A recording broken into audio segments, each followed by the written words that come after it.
was preparing for this event, I was looking at some of the numbers. And when you talk about sustainable aviation fuels, the numbers are absolutely astounding. So, aviation fuel contributes to about 3% of global emissions, and SAF can actually reduce that by 80%. The IATA estimates that you need around 449 billion liters of fuel to be produced by 2050 in order to meet the net zero targets. And these volumes require an investment of around $1.5 trillion. But it doesn't come without challenges. There are regulatory challenges, technological challenges, innovation challenges, you name it. And I cannot promise that today we'll be able to go into depth of every single one of these topics. But what I can promise is that we've gathered a fantastic panel of speakers that will be able to at least touch on the key things and also answer any of the burning questions you might have. So we're going to start with Niklas Lund. Niklas is dialing in online from Sweden. He is the managing director and partner at Rockton Sustainable Aviation to give us a keynote presentation. Niklas, hope you can hear us and see us well. Over to you. Thank you. Good morning, everyone. I'm delighted to be here. And you hear me all right? Okay, great.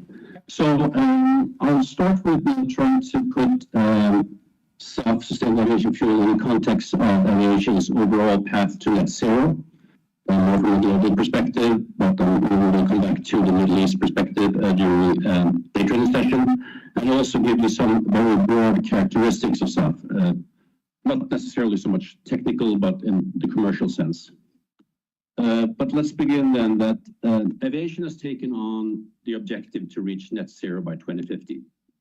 And that is both from the industry itself, primarily through IATA, which is the International Aviation Trade Organization. Also, there are regional organizations that have taken on the same objective. And of course, individual airlines has done it. And as far as I know, actually, it's the only industry that has taken on a net zero commitment in the world.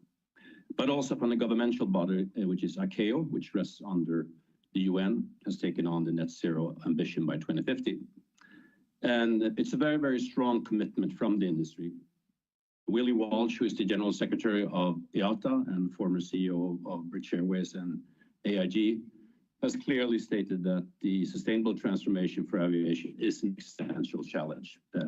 It has to happen, otherwise aviation will end up in a very dire situation. So how big of an issue is it? As we just heard, it's between 2 and 3% of global CO2 emissions. And apart from that, aviation also emits other greenhouse gases like nitrogen oxides.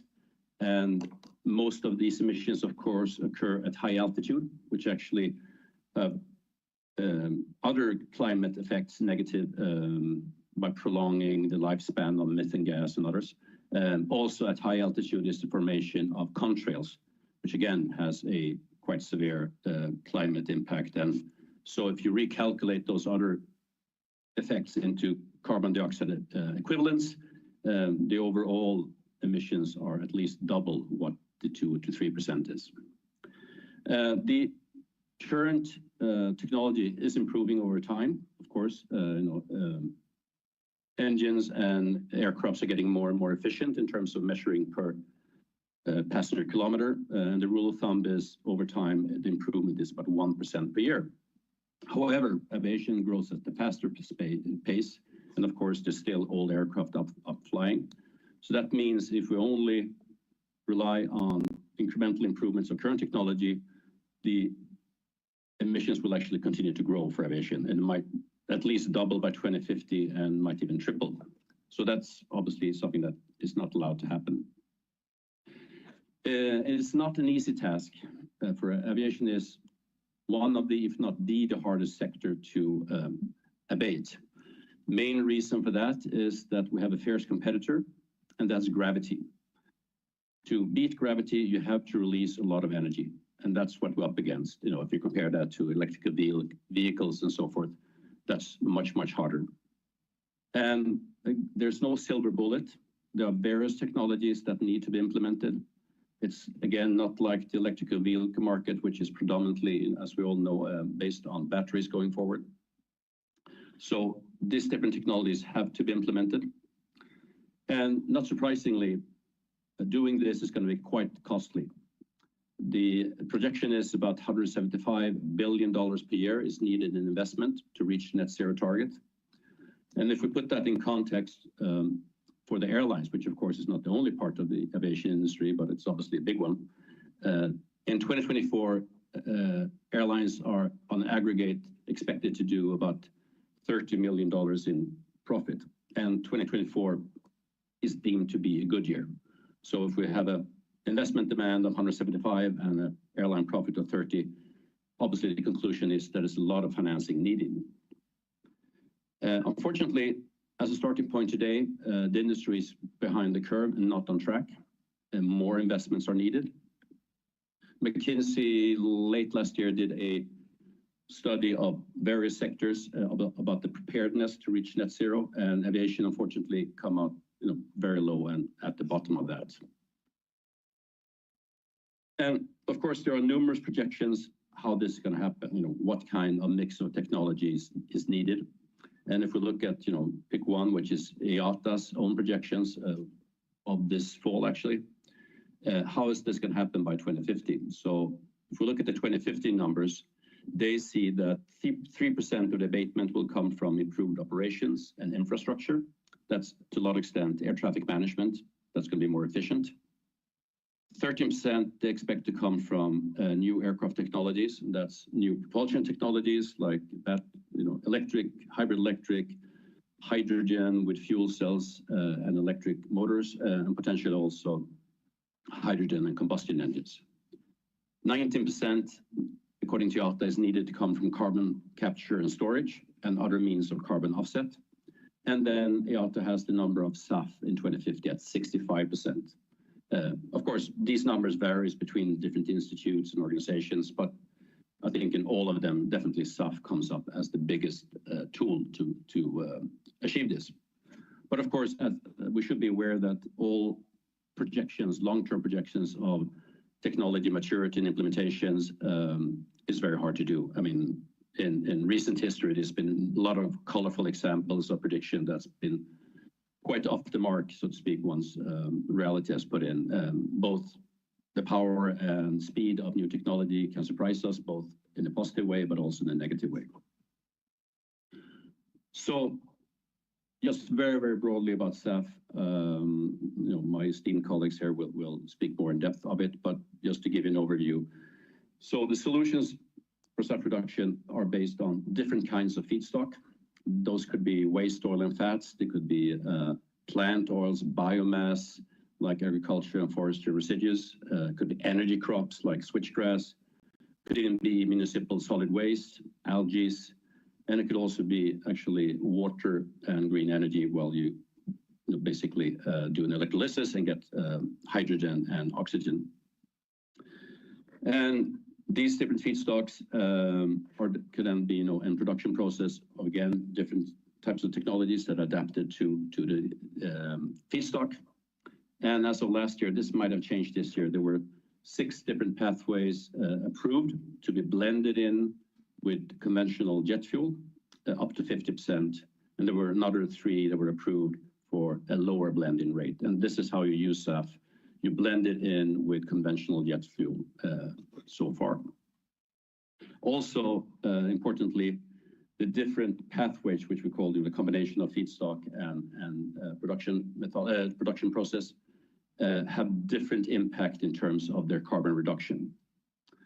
They're not all the same. They vary, and there are also, and the way you generally measure the reduction impact is through a life cycle assessment. Just to make matters a little bit more complicated, there are different methodologies to how to measure that. And of course, these different pathways are in a different degree of maturity. Some are in the market today, so there are commercials, so to speak. Others will soon come to market, and others have a little bit longer way until we will see them in the market. Importantly, currently there's very, very low availability of SAF. Is way below 1%. The projection, I think, for 2024 is about 0.5, but more production plants are coming online, so it will grow but it's needed to grow at a faster pace actually to reach the net zero target. And if we just look in very general terms on the pros and cons of SAF, at least from my point of view.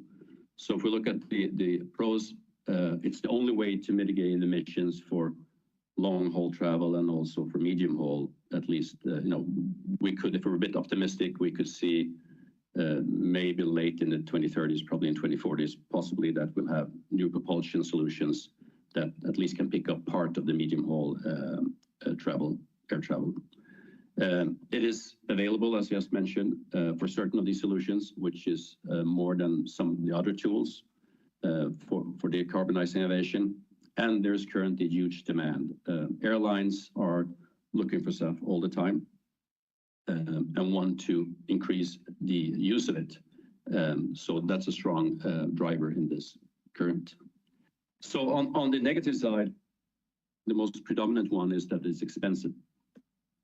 At best 2 times jet fuel, and that's very seldom, up to 8 times, and it might even be more, depending again on the pathway, the production.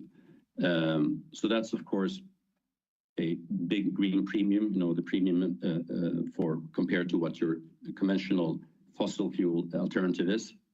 And if we put that in context for an airline, in general, airlines on the cost structure, fuel represents about 25 to 35% of the total cost structure. So of course, if you have to pay a premium of, let's say, quadruple the price for a large chunk of your fuel, that of course have a significant impact on your cost structure.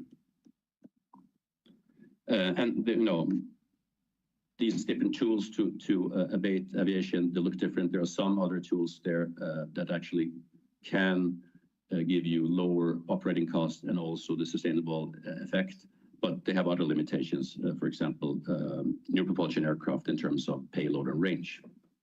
So will these production costs come down? Absolutely. No, the industry is still in its infancy. So just by scaling, by having more experience, we will be able to produce at a more efficient rate.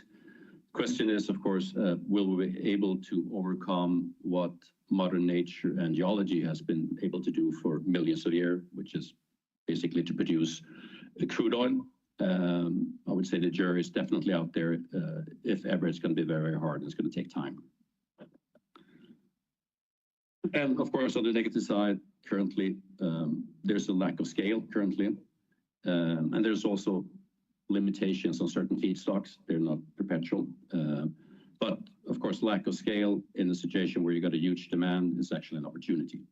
So it's just, partially a negative, but it also creates a big opportunity for somebody who wants to get involved there. So coming back to the situation where you have an expensive tool to decarbonize, then you have a need for policy. You have to have a need for policy to try to level the playing field. And there are policies implemented, for example, in the EU. There are a lot of policies that has been announced.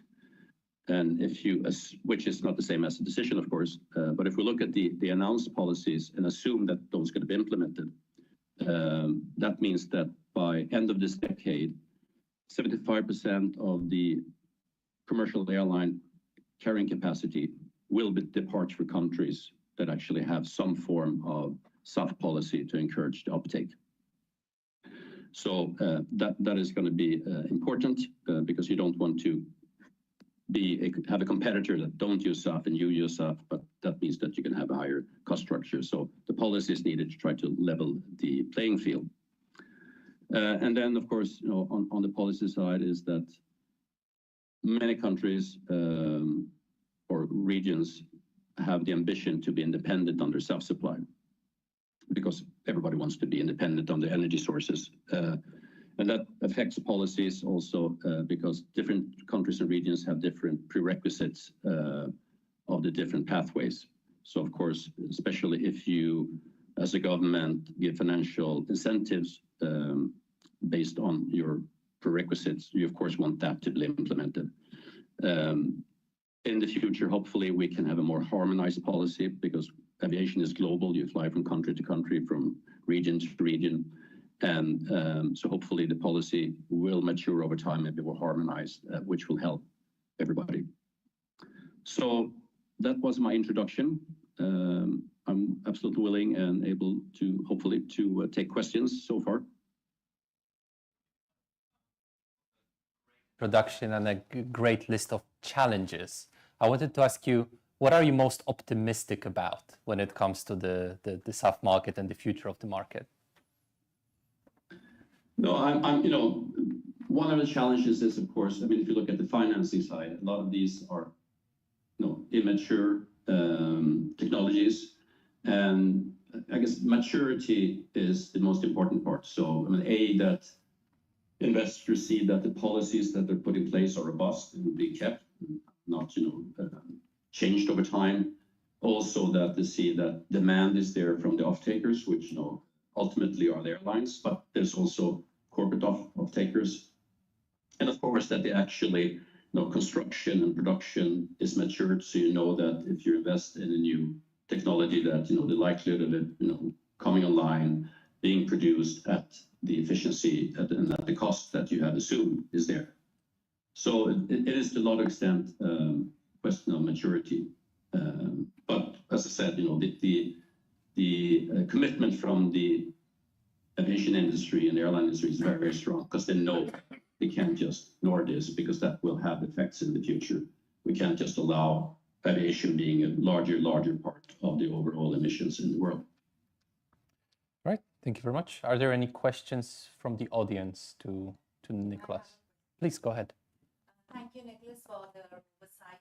My question is, with the sector committed to a 2050 net zero objective, is the sector able to influence policy instruments equally across the globe, or is it the other way around? Will the sector rely on different countries to create and design policies that will influence the transformation to? Yeah, I mean, there is an attempt. There's something called CORSIA, which rests under the ICAO. That is, you know, let's call it the aviation industry's own one. That's supposed to be global, but of course, politicians tend to have their own view. And again, you know, it might affect that the prerequisites for producing SAF is different in different regions, as I mentioned, and especially, I mean, for example, in Brazil, there's a lot of ethanol production. They assume that ethanol demand will go down over time now because of the implementation of electrical vehicles, and ethanol can be used as a feedstock. So of course, if you're Brazil, you want to push that. In Europe, for example, there are limitations on biomass supply. So I think initially everybody will look, you know, covering their own ground, but I think over time it will change, so we can be more, you know, globally efficient using what each and every country or region have the best prerequisites for. But it's probably not going to happen day one, but it will happen. But of course, there are, you know, I think we'll hear more about this later on. There are attempts to harmonize it, but I think initially it's going to be hard. But hopefully, you know, there's not going to be too large deviations on it. Are there any other questions from the audience at this point? Or speakers? No? Okay. Nicholas, if you don't mind staying with us on the line for commentary and Q&A at the end. But it's my pleasure to introduce the panel now. We have with us today Lars Hansen. He's the Head of Operations and Technology at Enertech Holding. If you want to join us to the stage, please. Mohammed Al-Gailani. He's an aviation sustainability expert. Maurice. And Dr. Udayan Banerjee, who's a policy and legislation specialist. Welcome. Thank you. All right, so I wanted to start with a question to all of you guys. Maybe you could please, you know, introduce yourself in a little bit more detail than I had. But more importantly, tell us where exactly in the supply chain or value chain of SAF does your work fit? And maybe try to paint a picture literally in 1 minute. What do you think are the opportunities and challenges in the Middle East? Yeah, starting with you, Dr. Udayan. Thank you, Mr. Peter. I have been with the sustainability sector for last 38 years. And out of those 38 years, I've spent 20 years with Abu Dhabi government, primarily with Abu Dhabi Waste Management Center as the policy and technical advisor to Director General of Abu Dhabi Waste Management Center. Being at Abu Dhabi Waste Management Center, we have worked on waste and biomass. When I say waste, it is the municipal solid waste and biomass, two resources like SAF and methanol. I have also contributed to the biofuels policy and regulation for Ministry of Climate Change and Environment, and to some extent to the UAE SAF roadmap, which was rolled out by the Ministry of Energy and General Civil Aviation Authority of UAE. So I have been working on the SAF for last almost 10 years. We'll discuss more when it comes later. Thank you, Dr. Udan. Lars, maybe moving on to you, if you could, same question, where does your work fit in the supply chain? What are the key opportunities, challenges you're seeing today? Sure. Thank you all first for joining us on this Friday, listening about aviation fuel. I can't believe you don't have anything better to do. But thank you nonetheless. So I'm head of operations and technology with a company called Enertech. We are the clean tech investment development vehicle of the Kuwait Investment Authority, based here in Dubai. And so I guess where I fit into the supply chain is on the project development and investment side, in the manufacturing of not just SAF, but other molecules that are green as well. I haven't been in the industry for 10 years, but learning rapidly about molecules. I come from a renewable energy background, mainly solar, wind, so the electrons, and now we're using electrons to create molecules, which I find really, really interesting and exciting. So thank you for being here. I guess in terms of challenges, I think for the whole world, Let's start with the whole big world, challenge then we'll is- focus regionally later. Yeah. the big challenge is the world is getting warmer, right? So we've made a commitment to limit global warming to 1.5 degrees. I think we're now on track to achieving 2.7. So we are smashing our target, not in a good way. So that's a problem. But it's also an opportunity, because I think with the energy transition, provided that all countries remain on track and supports it, there is going to be a need for massive investments, like Nicholas said as well. So McKinsey estimate annual investment of about $9.2 trillion per year. So that's another $3.5 trillion per year on top of what's currently being invested in the energy transition. So if you are on the investment side or development side, it's pretty exciting times. So Thank you, Lars. Mohammed, I'd love to hear about your work in sustainable aviation fuel space. Hi, everyone. My name is Mohammed. I was with Boeing for the last 7 years, working as I was managing the policy team with Boeing in Middle East, Turkey, Africa, and Central Asia. In addition to that, I was also part of the COP28 team last year, working on energy transition. So the work that I did with Boeing started off with the environmental strategy team, where I was in the very early stages of looking at this topic and trying to conceptualize what does this actually mean to our customers and to the other airlines that we work with. And then from that, we started working on strategies and roadmaps to try to implement these plans and bring them to life. And then my final role was on the policy aspect of it, which is actually bringing those roadmaps into action. So, and the work that I did with COP28 was in the topic, which I think is an opportunity for this region, and it's the nexus of energy and transport. It's a very interesting symbiotic relationship.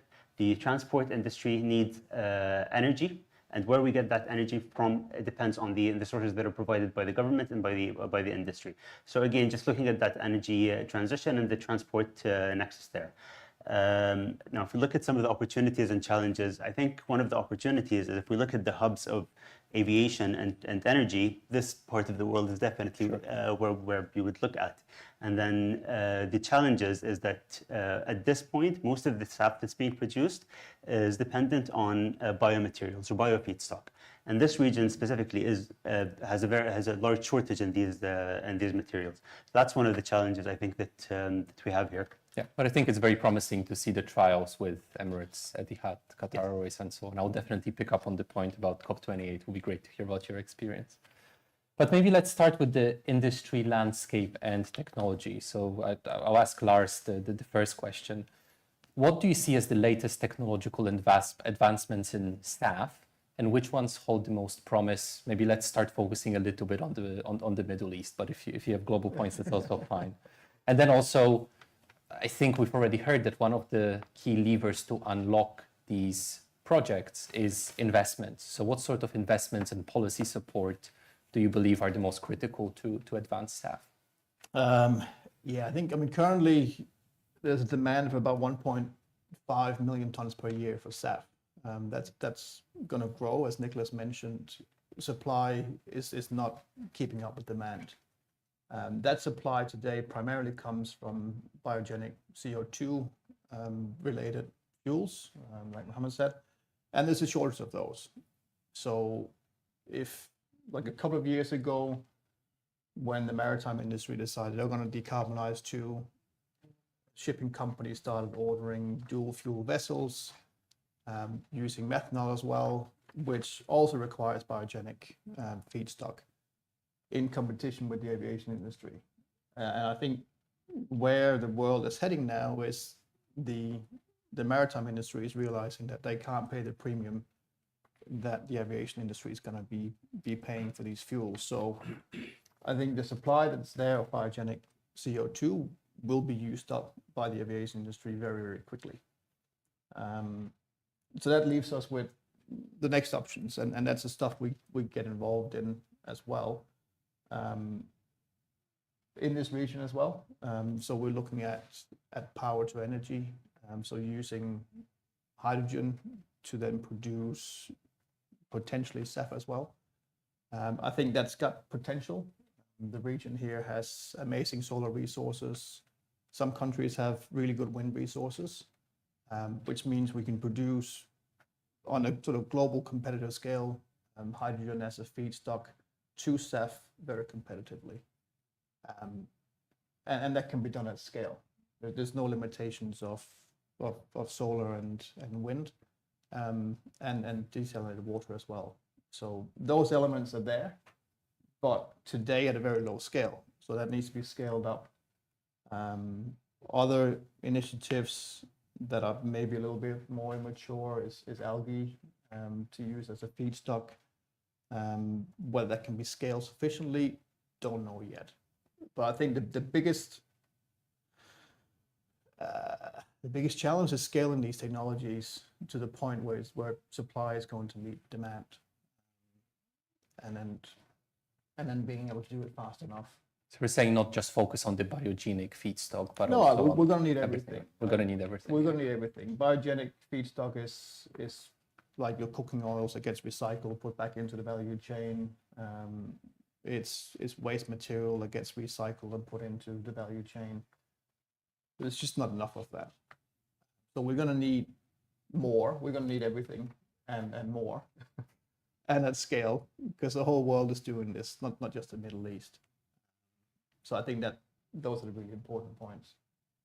And like in 3 years' time, or 2 years' time, or 5 years' time, there's going to be new technology out there that is going to be different from today. That's why I love this space, because there is so much push to solving these problems that are engineering and technology derived problems. And as a humankind, we tend to come up with solutions when we have to. So I'm a strong message, yeah. Always optimistic. And I think the other opportunity specifically for the Middle East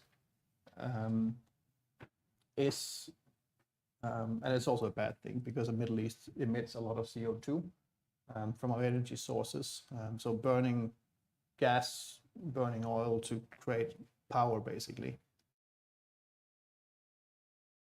I guess initiatives to try and capture the CO2 from those emissions. So if we can do that at scale in the Middle East as well, then something good is going to come out of burning fossil fuel.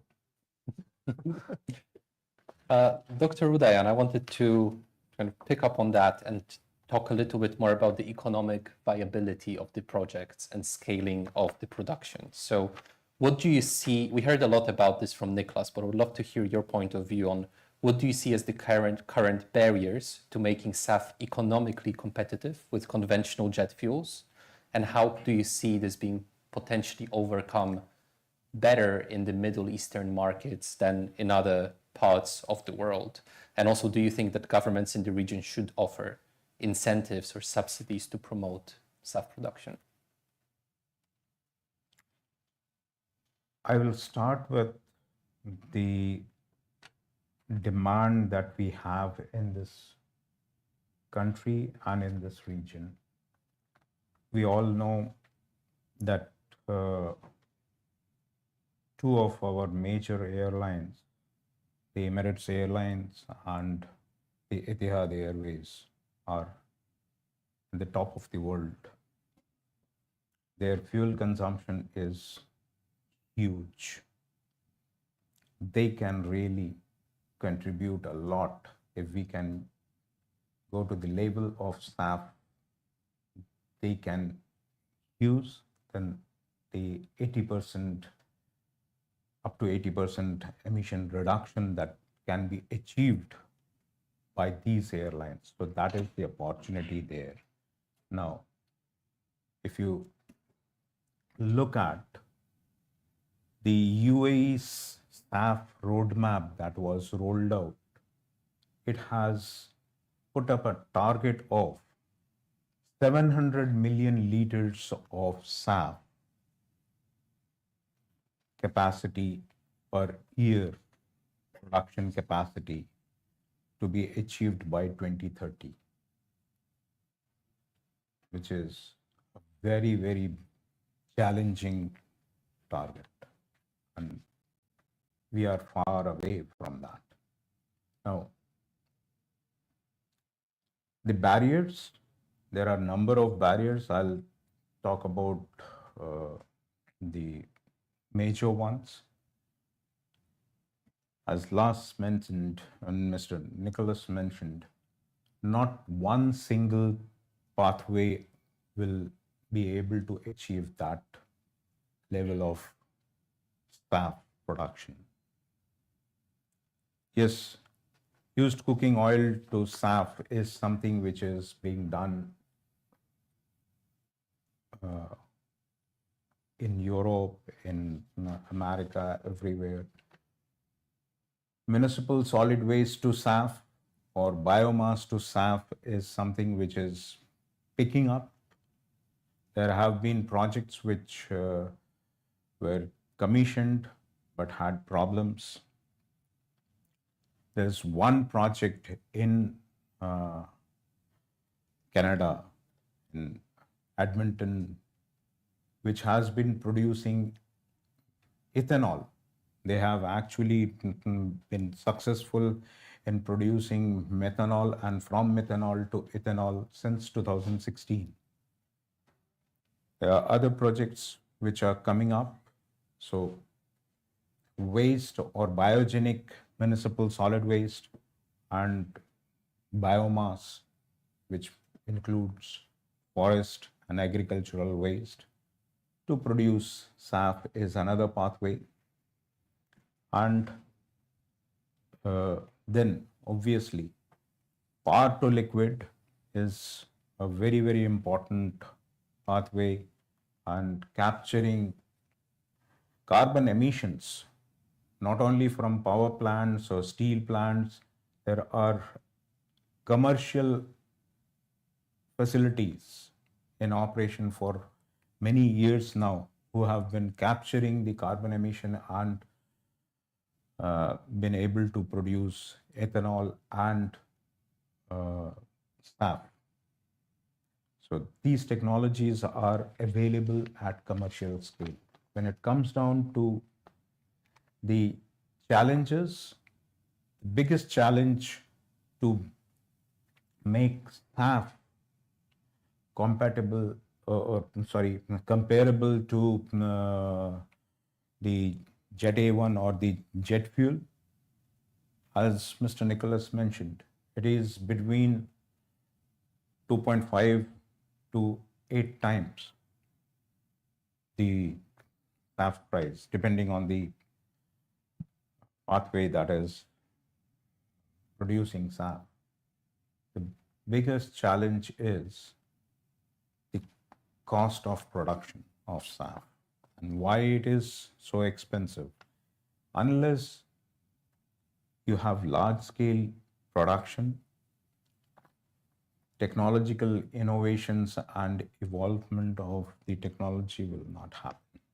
So that is the big thing. The capex of these kind of projects is very high, and the biggest challenge for the financing of these projects is these projects are not financed by the normal project financing route where you get almost like 70-75% of debt financing. No. All these projects are actually financed through green bonds or those kind of finances, that too maximum up to 50%. So 50% equity has to be put in by the project proponent. A project of 1.6 or $2 billion where you want a equity investment of 50% is a big challenge. Now, what is required to be done? The government, the sovereign fund should come forward. Talking about this region, huge amount of funds are available, but hardly any initiative is coming up where this kind of funding comes up. I have been working on the waste to SAF or biomass to SAF in Abu Dhabi since 2014. You will not believe it took 6 years to bring ADNOC on board. That was quick.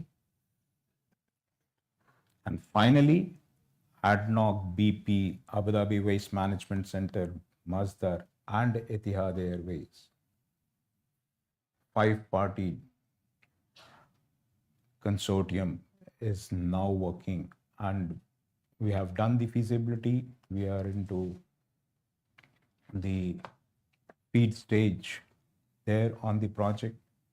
There's a lot of challenges. Now, for these kind of projects, government can do a lot. You need power, and that too, renewable energy. Renewable energy, solar power, as you can say, what is the cost of production of solar energy today here? It is around 3 to 4 cents maximum. I know there are projects where solar power offtake is at 8 fills, but you go and ask the government for renewable energy for this kind of a project, 42 fills per kilowatt hour. How will this project become economically viable? These are the challenges. So the policy initiative from the government should drive that the government has to support this. Then only these projects will be scaled up easily and will be able to meet the challenging demand of this region. There are number of projects which are coming up in this country, smaller used cooking oil to SAF projects, which are, one is coming up from SAF1. There's another one which is by the Lutha Biofuels, they are doing it. As I mentioned, the Abu Dhabi waste to SAF project, it is targeting about 140 million liters per annum production. There's another one which I am associated with now currently. There's a four-party consortium of two government entities from Dubai, Imdad and Dubal Holding, and two private entities, Rainco Waste Treatment and Safwan, who have joined hands with Lanzatec to work on the Dubai Waste to SAF project. But the challenge remains. These kind of projects, if you take whatever pathway from the waste to SAF, the normal gasification and Fischer troughs, there also you need hydrogen input. And if it is the fermentation of the syngas to produce ethanol and from alcohol to jet technology to produce SAF, you need hydrogen input. Hydrogen is not cheap. So government support is essential, and the government can support in many ways. Financing the project, they should actually be supporting the project with renewable energy at minimal margins. And there is another challenge when it comes down to hydrogen. We can produce hydrogen from waste, but the normal pathway is electrolysis. Now, electrolysis is where you need water. And do we have enough water for the scale that we need the hydrogen in this project? That's another challenge. So there are multiple challenges, and all these have to be addressed when you want to achieve the price to come down close to Jet A1. Dr. Udayan, just very quickly, how realistic do you think that target of 700 million liters capacity by 2030 in the UAE is? I personally think if the government comes forward, it is achievable. Otherwise, not. In simple one sentence. The government has to take up this. See, there is a lot of scope, but government has to finance this. As I said, project proponents themselves cannot put in so much of fund. And unless these technologies become the scaled up, proven technologies, debt financing will not happen. So it is very expensive to go in for green bonds with 50% coming in from the equity. This target cannot be achieved by the private investors themselves. No. Thank you. Lars, you had a very quick comment Yeah, on, just on on the the- on- reality of that target, I guess. Just on the cost, Yeah. I think we talk about SAF being 3 times more expensive, 8 times more expensive, whatever the number is. And fuel, I think Nicholas said, was 25, 30% of the operating cost of an airline. But, and that sounds like a lot. But if you sort of digest that and go, what does that mean for ticket prices? Because the airlines aren't going to pay for this. They're going to pass it on to us, right? Yes. So if you're looking at a cost per seat or cost per passenger, like who here would even think twice about going on a business trip or going shopping in Paris or London or skiing in the Alps if you had to pay an extra $70 or $100 for your plane ticket? I don't think anybody would. So that's the cost to us for this transition. And I think but I'd still go skiing. So it sounds like a lot, but in the grand scheme of things, it's not really. Yeah, makes sense. I've recently heard that there's no such thing as a hard to abate sector, only expensive to abate sectors. Well, it depends on how. I mean, everything is relative, right? Yeah. What's expensive? Yeah. And to whom? Yeah. So I just wanted to put that in context a bit. Excellent. Mohammed, let's talk about the key word in the SAF term, which is sustainable, right? How do we ensure that SAF production is actually sustainable and doesn't negatively impact resources, ecosystems, and even more importantly, how do we measure and certify that? Because at the end of the day, it's the same fuel, it's just produced differently. So when it comes to certifications, first of all, there are two types of certifications when we look at SAF. There's the technical certification and there's the sustainability certification. And these are two different processes. So when we look at the technical certification, that's the approved pathways by ASTM, which... STM? ASTM, yes. So they look at the different the chemical processing pathways to produce the sustainable aviation fuel. Whether you use ethanol, you'd like to use the HEFA process, which uses oil, or ethanol to jet. These are all different chemical processes to produce SAF. Ultimately, what you end up with is a molecule that's similar, identical to what you would have from a petroleum fuel.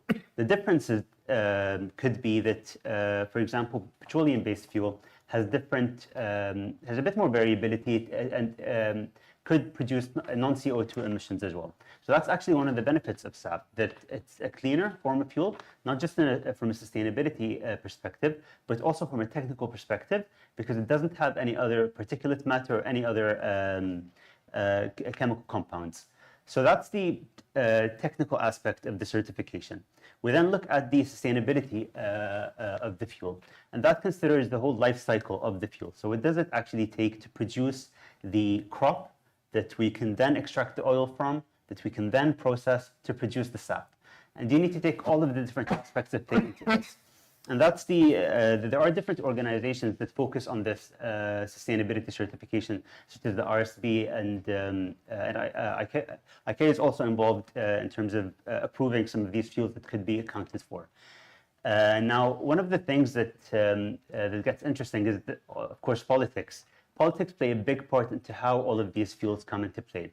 So one of the challenges, I think, in today's world is that certain regions are opposing other regions' resources rather than adopting a more all options should be considered approach. So we see Europe opposing palm oil because, of course, there is a lot of history with palm oil and contradiction there. But the same argument can be made, for example, for second generation ethanol in the US, where there's a huge industry around it, and now there's a surplus of ethanol that can then be used for aviation or different sectors. For this region, we also have what's called low carbon aviation fuel. So low carbon aviation fuel is petroleum-based fuel, but then the difference is that the whole process of the processing of that fuel is less energy intensive than the global standard or the global average. So what you end up with is a petroleum-based fuel that has a lower carbon intensity than, let's say, a petroleum-based fuel that's produced from a different part in the world. So, is that something that should be accounted for? And that's something that was also recently accepted as one of the alternative fuels in ICAO. So again, these are kind of some of the main pillars. Now, if we focus a bit more on the sustainability aspect, we also have to consider the economic benefits and the other benefits that come out of that could be delivered from this industry. One of the challenges is that where you produce the fuel is different from where you want to consume it. And that's something that could be tackled with, for example, a book and claim methodology. So for me as an airline, I'd like to get the credits for producing the sustainable aviation fuel, but it doesn't necessarily mean that I'd have to transport the fuel, have it in the facility, and then use it in my wings. So that's one of the short-term tools that can be used as well to accelerate the adoption of sustainable aviation fuel. And then, of course, you have your market-based measures as well. which airlines use regularly to offset whatever is left after using the SAF and after using all of the technology methods that they could use to reduce their emissions, using market-based measures, out-of-sector market-based measures to bridge that gap in terms of meeting their commitments and goals. So thank you. Lars, I believe you wanted to comment on sustainability as well, right? Yeah, personally, I'm not a big fan of growing crops to make fuels. Like we have a shortage of food already in the world, and that's an increasingly problem as the population grows. So I think that's something, even though we say everything is needed, but some sources of feedstock are better than others. Generally speaking, first generation bio feedstock is out of the picture at this point. It's it's not considered as a source. Second generation feedstock and third generation, these are the ones that the focus is on. Could you talk a bit more maybe what these second and third generation feedstocks are? Yeah, so first generation would be feedstock that would compete with food systems. Second generation is so it's the additional kind of what's left over from that industry, and then the third generation is actually the waste or the using the complex parts of the tree to produce sap. So yeah, so the third generation also includes algae or other forms of chemical feedstock. Excellent. I think that was a lot of rich information. I wanted to break it up for any questions that we might have, either in person or online. Yeah, please go ahead. Just wait 1 second for the mic, please.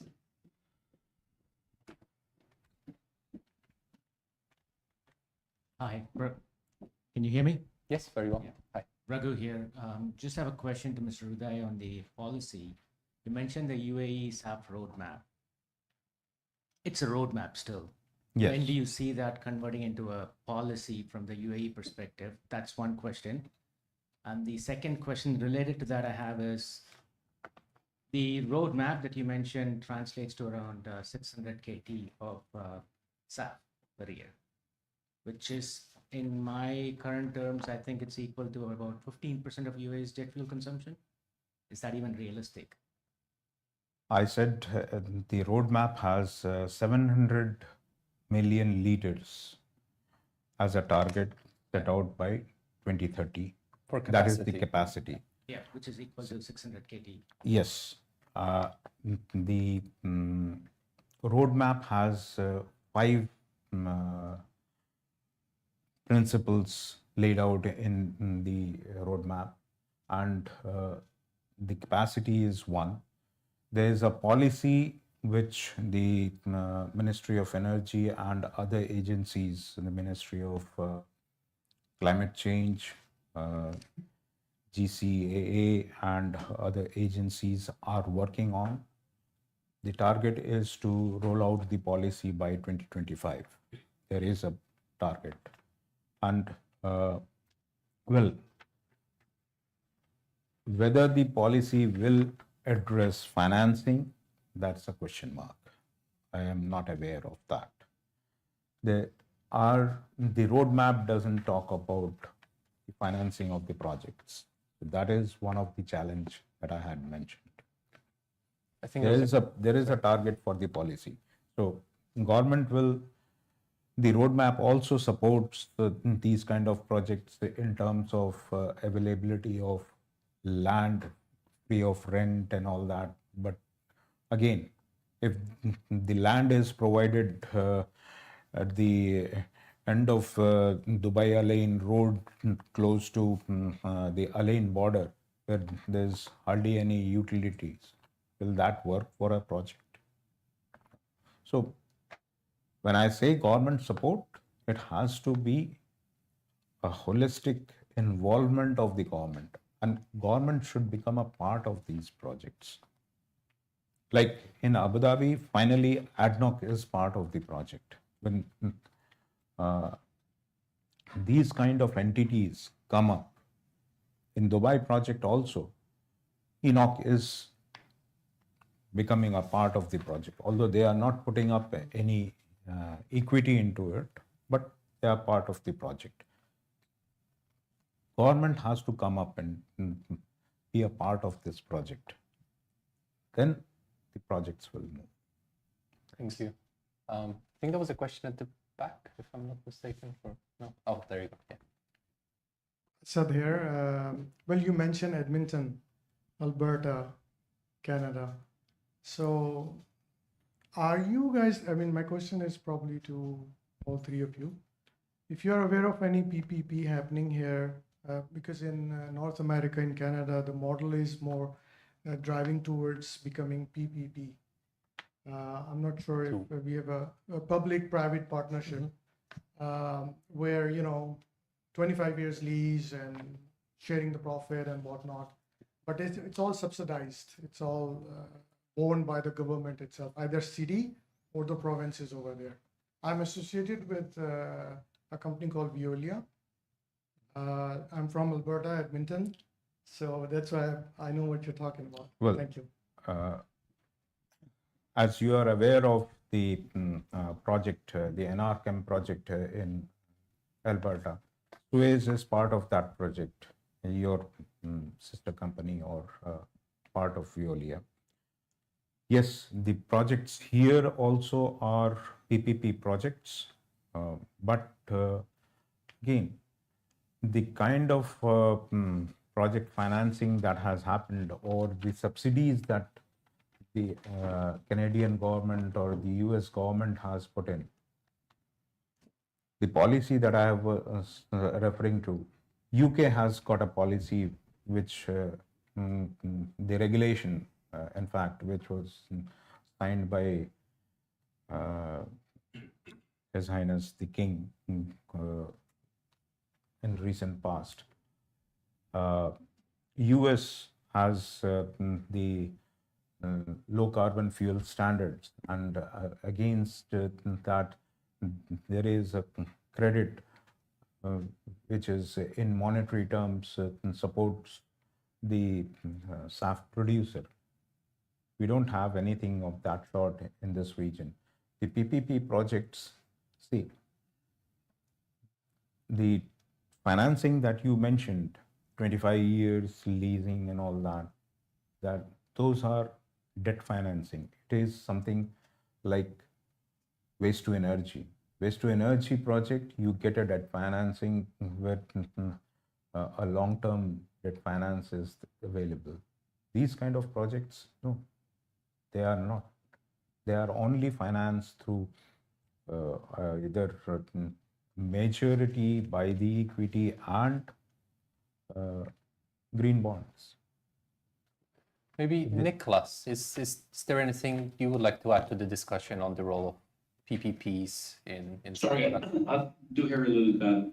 Come again? Yeah, the question was about the role of private-public partnerships or PPPs in global SAF production.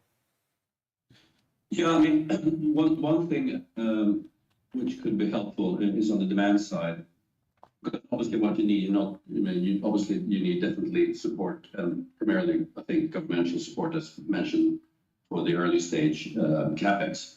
But also on the demand side, I mean, we see in other places in the world that you do collective offtakes, airlines and corporate offtakers come together and enter into offtake agreements. You could also have sub funds, right? A fund that is set up, stakeholders or airlines, corporate offtakers, and amateur investors that scrutinize projects, could invest in, be part of the capex financing, but also you could attach offtakes to that, for corporates and or airlines. That's also helpful. Won't solve the whole thing. I mean, you have to have several parts in here, but of course, anybody's going to finance this, being it a government or more through commercial terms, you need to have offtakes that you feel long-term offtakes that you feel secure for, and airlines are used to procure their conventional fuel on a 1-year contract. Not very dramatic, but to make these production plants online, you have to commit for offtakes for 10 or more years to make sense. I think a lot of airlines are realizing this now, but it's obviously a new change to the business model, and of course it's a reward there, but it's also risk there. But these collective offtakes is helpful, and we've seen that in other places around the world where actually competitors come together and enter into some sort of collective bargain, enter into this, because some airlines, I think, rightfully see sustainability as the way aviation historically has taken on safety. We all need to do it together. You don't see it primarily as a competitive advantage. Of course, it can be, but if we all solve this, everybody's helped. So I think the collective bargaining coming together either in a procurement association and or sub funds that might also invest in production facility, but you attach offtakes to it. Would anybody like to briefly comment on PPPs? Yeah, maybe I would talk about partnerships more in a bigger scheme, not just PPPs. I think whenever you see complexity, as energy transition is, there is going to be a huge need for partnerships across the board. And then Nicholas mentioned that with airlines, you used to contract on an annual basis. Airlines are now going in and actually participating and investing in these projects to shore up their supply, because they see the lack of supply compared to demand. So they want to make sure if they sign up to these commitments to decarbonize, that they can get the supply to actually do it as well. So it's not a status quo and do as we used to do scenario. To meet these targets, there's different models out there, and we're seeing it with Emirates, we're seeing it with Etihad, we're seeing it with many of the European airlines are going in and actively participating in projects and investing in projects. Yeah.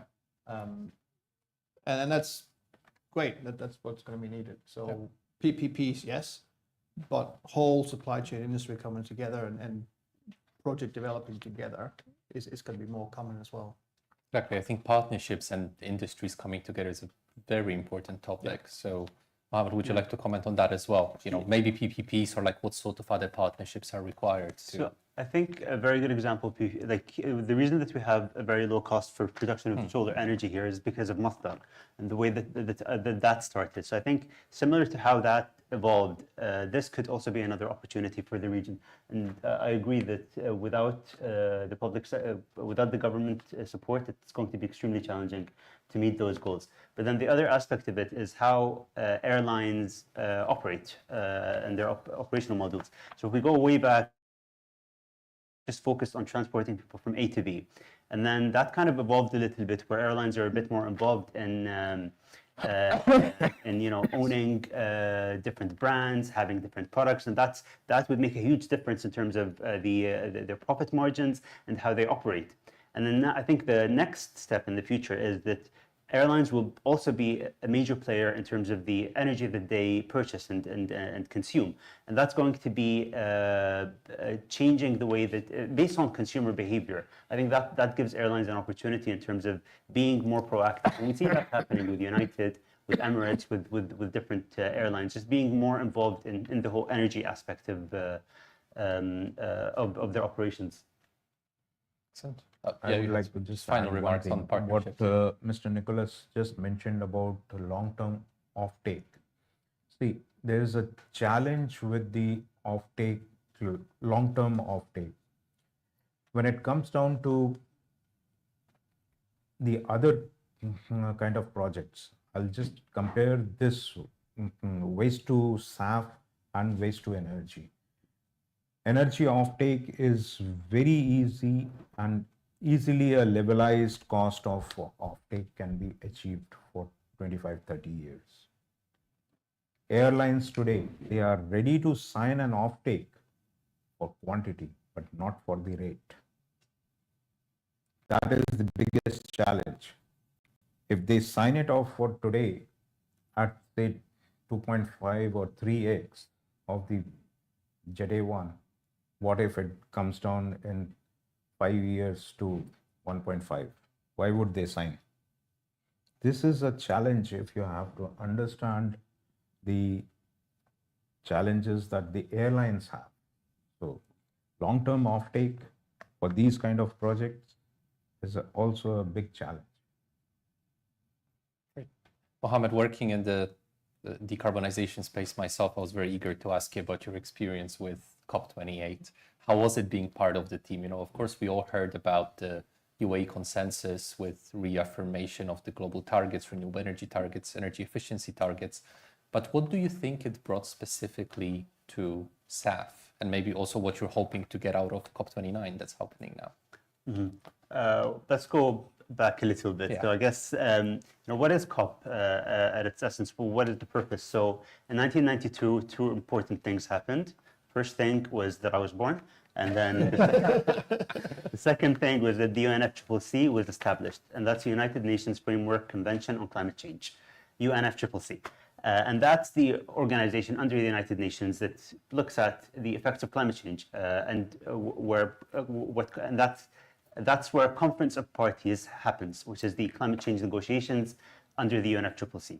So fast forward a couple of years later, Kyoto Protocol was adopted, and Kyoto Protocol basically looked at developed countries and said that they're the ones that need to start reducing their emissions.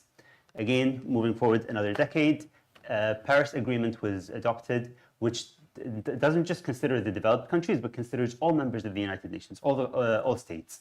And that's when the concept of common but differentiated responsibilities came up. And that's that each country has a responsibility. It's a common responsibility, but each country or state has a differentiated responsibility based on their abilities and based on the resources that they have. And that's why we have the NDCs, the nationally determined contributions by each country. So after the Paris Agreement, what happened was that each state would have to go back, come up with their NDCs, nationally determined contributions, and say, this is how much we're emitting, and this is how much we're trying to reduce it by. And these are the things that we'll be doing. So why was COP28 an important one? Because COP28 was 7 years after the Paris Agreement. And that was the first review of the NDCs. So after the countries submitted their NDCs, Abu Dhabi was where we looked at the submissions and then, okay, this is what you said you're going to do, but this is what you actually achieved. So that's why COP28 was a very important one compared to, in terms of the significance of COP. Now, my personal experience working in COP focused on aviation and the transport sector. I think it was very interesting because we had 3 different events happening back to back. Every day, like this. Yes. So it was Dubai Air Show, where now sustainability plays a very important part in Dubai Air Show. And that's where, how the industry is showing up to say, this is what we're doing to try to reduce our emissions, using technologies, using different newer models of aircrafts and everything else that comes under the industry. Just after Dubai Air Show, we had another conference, which is called the Conference on Aviation Alternative Fuels, CAF3, which is a conference that's organized by the International Civil Aviation Organization. And that's where civil aviation organizations would come and say, okay, this is how much we're emitting in terms of our international aviation. And that's where we account for international aviation emissions at CAF3.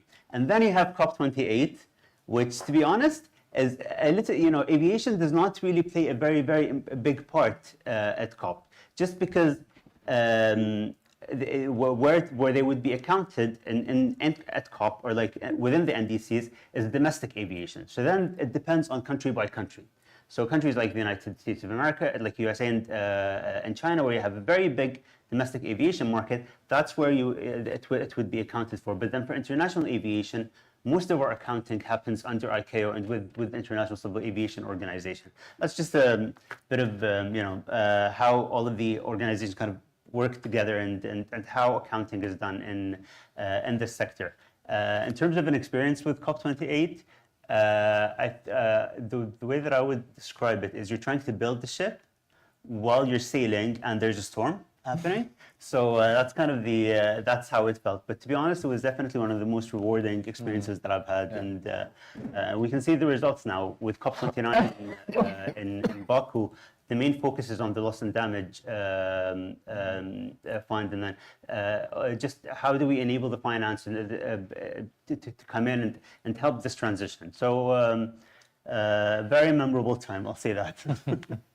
And follow up on the question about COP29 and that you're focusing it on sustainable aviation fuels. Is there any kind of announcement or project or a strategy that you're looking forward to, or you would hope would come out of COP29 to help accelerate the market and technologies?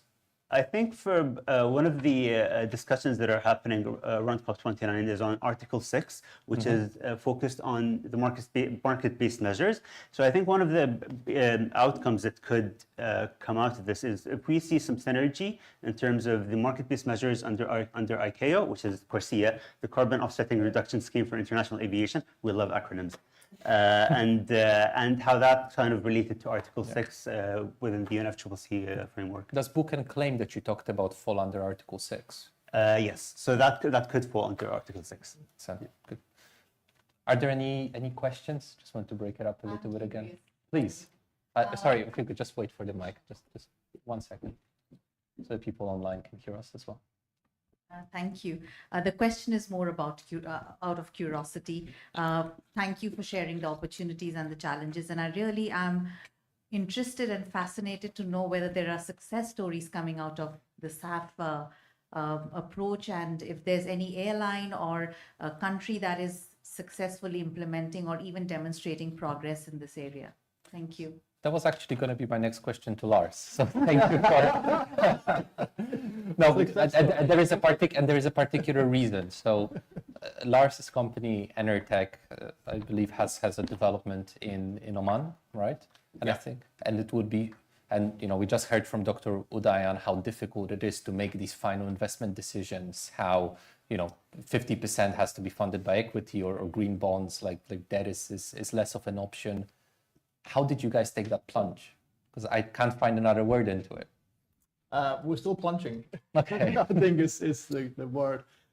We're still years away from actually producing anything. But what it is, so the project is in Oman, and it's a hydrogen project. Maybe we'll produce SAF, but today it's ammonia produced from hydrogen using seawater. Through desalination going into electrolyzers to make hydrogen powered by solar and wind. So totally renewable.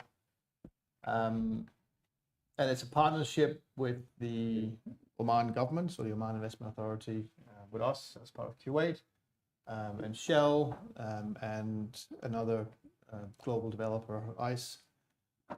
So I think it's an example of a partnership as well of government coming together with private industry to try and get different parts of the supply chain together. So the funding from government, so they do it, along with the demand side, because matching up supply with demand is going to be the challenge, not just for SAF, but for every green molecule out there. So bringing the whole supply chain together, I think in itself is a success story, even though nothing's been produced yet. And we're seeing that across multiple different industries, that supply chain coming together, linking up demand supply, taking away those uncertainties that both parts have when they look at their targets and commitments. From our perspective, we're putting in a lot of money in DevEx to even get the projects to a point where we need financing for them. And for the demand side, you have airlines buying different engines, investing in planes. You have shipping lines investing 300-400 million euros in a new vessel. They want to know that they can get the fuel for those pieces of assets they're going to be investing in. So just bringing people together, I think in itself is a huge success. And then the results will come. Following from that and building on our Arpana's question, which I think is excellent, I totally didn't mean to hijack it. Mohammed, Dr. Udayan, Do you have practical examples of how airlines in the Middle East are implementing SAF? Like we know that Emirates, Etihad, and Qatar are doing some trials, but do you have a little bit more insights into how the trials have turned out so far? So I think we've heard there were several announcements so there was a time when having 100% SAF flights or having one-off SAF flights would be something that generate news and is of importance. But I think we're past that point now, where it's more about the adoption of SAF on a regular day-to-day operations and business. So having those one-off flights we've established the science, we've done them before, we know the effects. So that's been done and documented. Now it's more about how can we really integrate SAF into your daily operations. And the challenge there is, the challenge or the opportunity is, because this is such a global industry, finding the resources and then making sure that you bring those in on a regular way is one of the challenges. I think the other thing is with the shipping industry, there are so many synergies that can be drawn from aviation and from shipping and could collaborate. So one thing that shipping does is the green shipping corridors. And then there's so something similar to that could work, where Singapore now we have a policy coming into play. UAE, for example, is focused on this topic. There is an opportunity to have this green aviation corridor, hypothetically. So that's one aspect of SAF. And then the other thing I think is the age of the fleet. The regional airlines here are known for having a very young fleet, which means it's the best technology. Their emissions are lower. So that I think contributes a large amount in terms of reducing the emissions from the sector. The one thing that Etihad did as well was they did a couple of different tests on their operations and how operating the aircraft in a different way could reduce their emissions. And one of the interesting topics that they worked on was contrails. So, for example, we mentioned that contrails could have a large contribution towards the effects of climate change. The Satavia was a company that developed a software that would give you directions to change your path in order to avoid the creation of these contrails and therefore reduce the effects of climate change. So, but then to change your path, you would be consuming more fuel. So you need to. I think there's more work that needs to be done there in terms of just establishing the science. But again, these are all different technologies that airlines should be using and are using in this region. I think the Emirates has done a very significant stride in terms of sustainability by developing their sustainability fund. It shows a clear direction and intent by the airline. But yeah, I think that there's a lot of progress that's happening here. It's great to hear. Nicholas, you must have some great examples of practical SAF implementations as part of your fund. Some other technologies.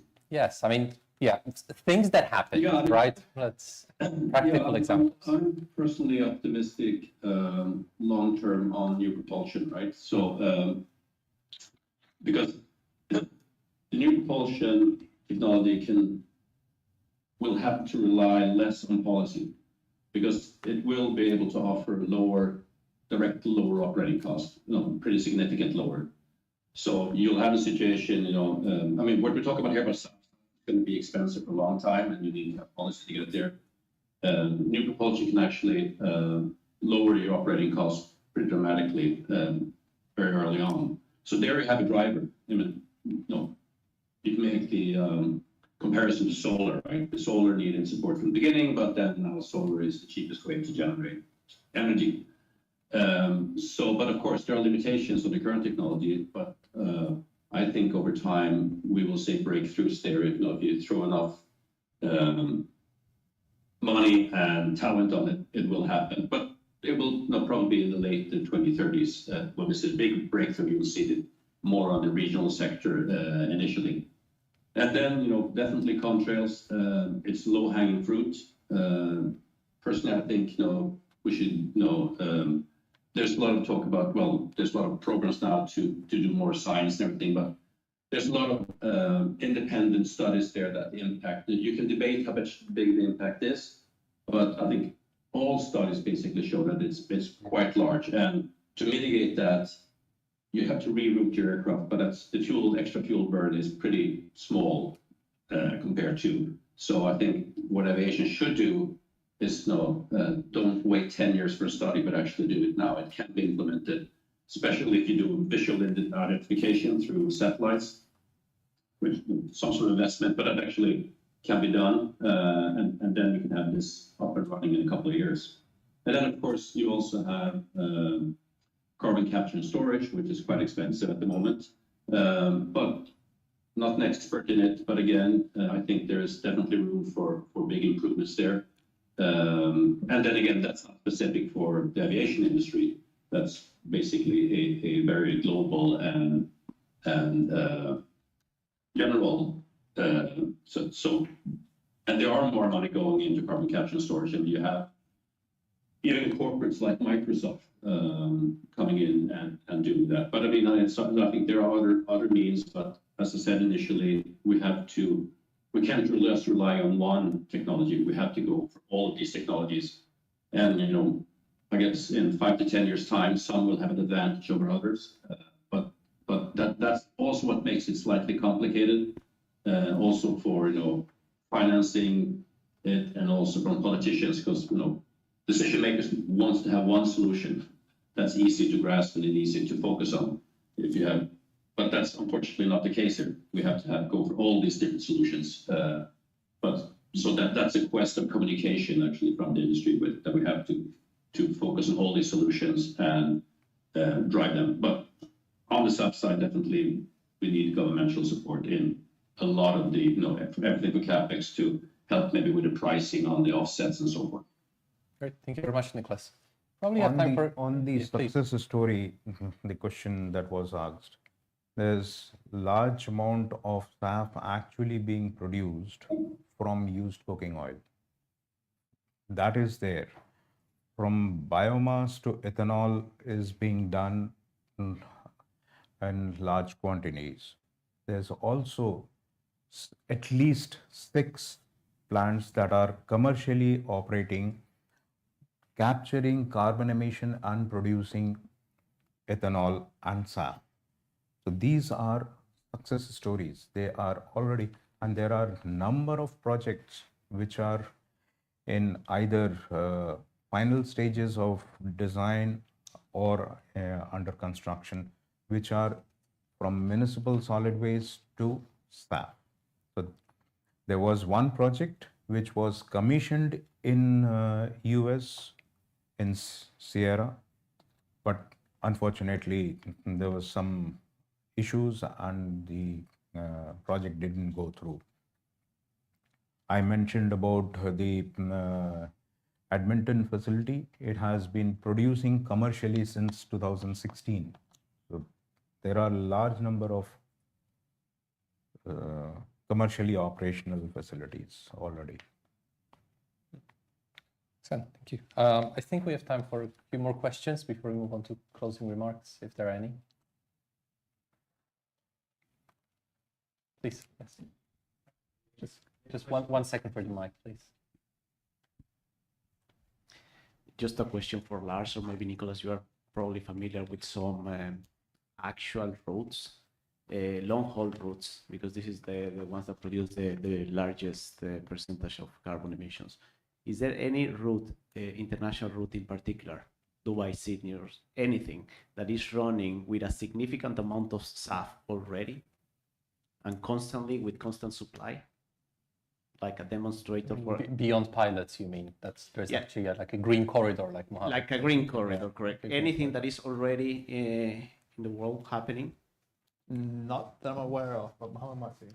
Yeah, so Los Angeles has a regular supply of SAF that goes into the system. But then if you look at the percentage, it's tiny. So it's a very, very small amount that goes into the, that gets mixed with the rest of the fuel and then goes in the airplanes. At this time, there is no, I think, destination to destination, if that's your question. I'm not aware of one.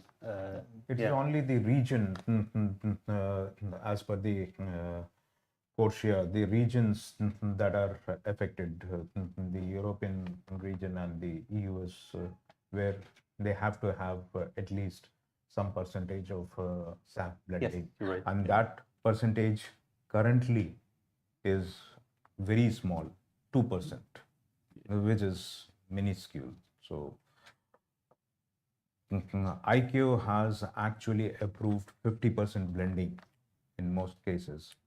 And we are at either 1% or 2%. So there's a long way to go.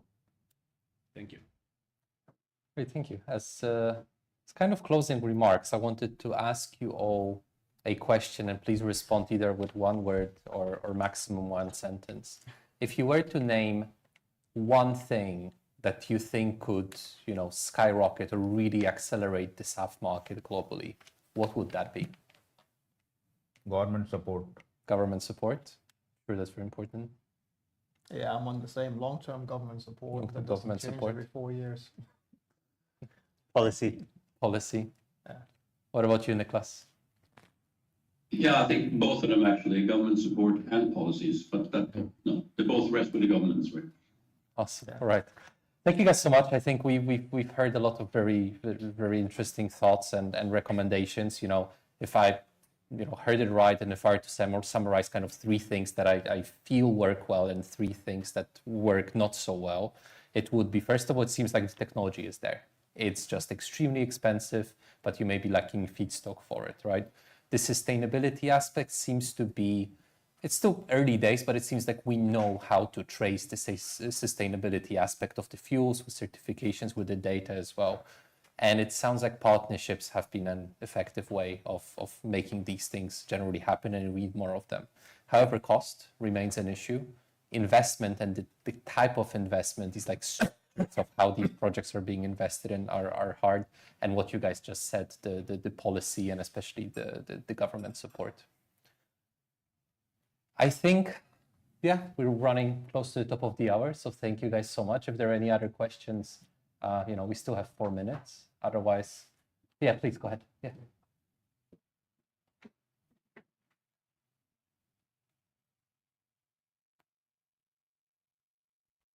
Yeah, I think all the panelists have, agreed on that the government support is much needed here.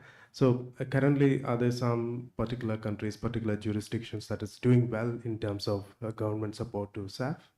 Are there some examples like that?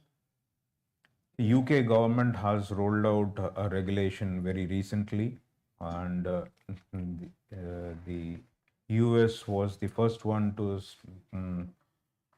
come out with low carbon fuel standards and subsidizing this. Even Canada has, Singapore has. So these governments are already supporting through their policies. I think the EU as well have very strong policies.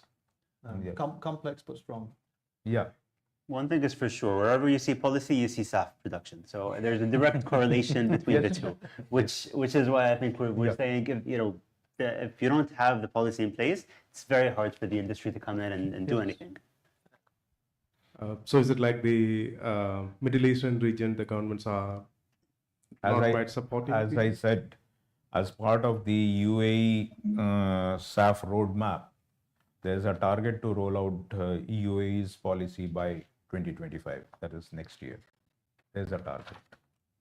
They're working on it. Good. Any final question? Please go ahead. Oh, 2 more. Great.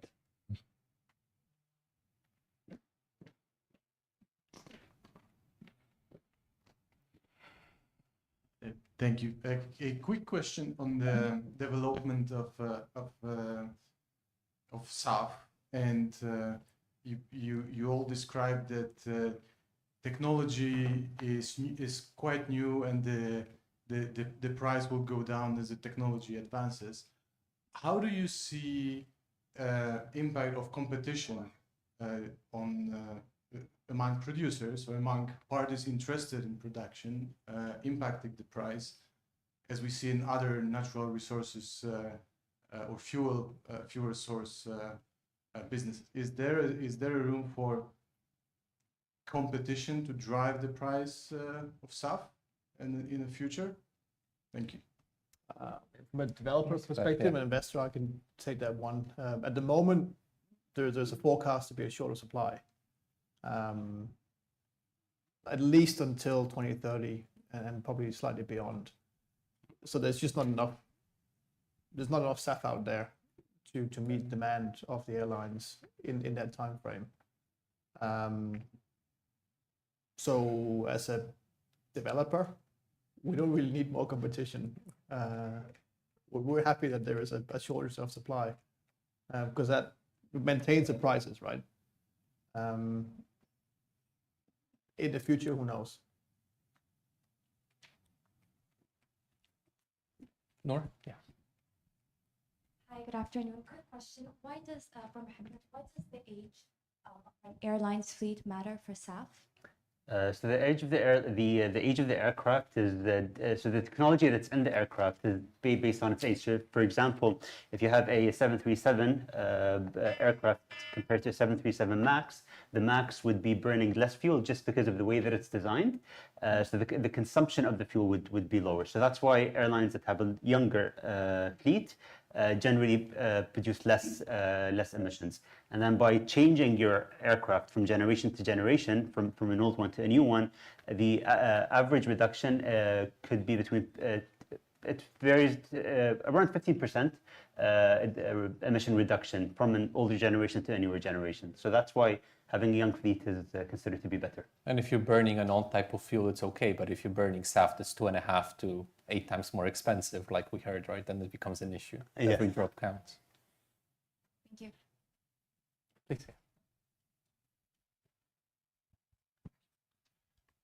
We are speaking about sustainable aviation. What about aircraft manufacturer strategy? Say that again, sorry. We are speaking about sustainable aviation. What about aircraft manufacturer, Boeing and Airbus, for example, strategy? I would say that they're very much aligned, to be honest, in terms of their approach on the topic. They all, if we look at the different pillars that are considered in aviation sustainability, there are 4 main things that are considered as the main ones to reduce the emissions. First one is fleet renewal, and that's where the age of your fleet comes into play. Operational efficiency. And then you have your renewable energy, which is where sustainable aviation fuel and all of these technologies come into play, and future technologies. So if we look at, the first one, fleet renewal, is how much fuel you consume. Less fuel, the better. Operational efficiency is making the most out of that fuel that you burn. And then the renewable energy is making sure that fuel that you're burning has a lower carbon emissions. Now, if we look at Airbus and Boeing, Airbus is very much forward-leaning when it comes to hydrogen and applications of hydrogen in aviation. The challenge for that with hydrogen are 2 main things. One of them is that if the energy that's being used to produce that hydrogen is a lot, then it just doesn't make sense for me to use hydrogen. So just in terms of energy ratio. And then the second thing is it depends on the infrastructure. There's so much. This aviation is the safest mode of travel because of all of the different certifications. So changing any single thing in the aircraft or in the infrastructure that's around it is a very complex procedure. So for us to actually have a whole system where hydrogen is being transported, going into the airplanes, and all of that is something that is beyond 2050. These are future technologies.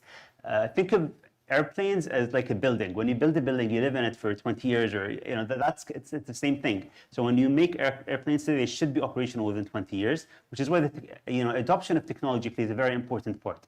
So now we're just seeing aviation, like biofuels, coming into the aviation sector. We're not talking about electrification. We're seeing ground transport electrify, which means that that abundance of biomaterial could eventually flow towards aviation. So that's one thing that should also be considered for. And then after we have electrification of the ground, we might have the incorporation. Only after we have a full ground system of hydrogen could we even start to think about having hydrogen flying, hydrogen airplanes. So yeah. I think the good thing is there's nothing needed dramatically right now today by the Boeing and the Airbuses and the engine producers, because you're mixing the fuels. So you're using SAF today already in the existing infrastructure. Yes. There's some challenges around storing the SAF and mixing it, et cetera, but it's happening today with existing planes, which is great. Any other questions from the audience or online? Okay, fantastic. Please give them a round of applause. I think it was a very good question. Thank you so much. We have this room until, I believe, 1 p.m. So if you guys want to stay behind for some tea, coffee, and networking, you're more than welcome to. Thank you for being here this morning. And yeah, we'll close here. Thank you. Thank you. Thank you for coming. Thank you. Thank you all. Thanks so much. Excellent. Cheers. Yeah, of course. Shall we take off the mics first? Yeah.